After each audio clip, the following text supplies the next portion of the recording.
২০২৪ সালের ৫ই আগস্ট বাংলাদেশের ছাত্র জনতার যে অভ্যুত্থান হয়েছে, সেই অভ্যুত্থানে আমরা সবাই একসাথে মিলেমিশে কাজ করেছি। আগস্টের ৫ তারিখ পরবর্তী যে এক বছরের মতো সময়, এই সময়টাতে বাংলাদেশে রাজনৈতিক যতগুলো ফাটল হয়েছে, আমাদের ভিতরে যতগুলো ভুল বোঝাবুঝি হয়েছে, তার প্রত্যেকটির সাথে কোনো না কোনোভাবে হয় জামাত জড়িত, না হয় এনসিপি জড়িত।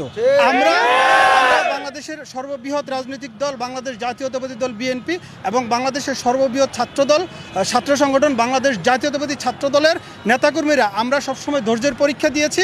আমরা আমাদের জায়গা থেকে চেয়েছি সবাইকে একসাথে পাশাপাশি রেখে আমরা যেন আমাদের আন্দোলন সংগ্রাম চালিয়ে যেতে পারি, আমরা যেন আমাদের সামনের যেই পথ চলাটা আছে সেটা যেন আমরা স্মুথলি রান করতে পারি, সেই চেষ্টা আমরা করেছি।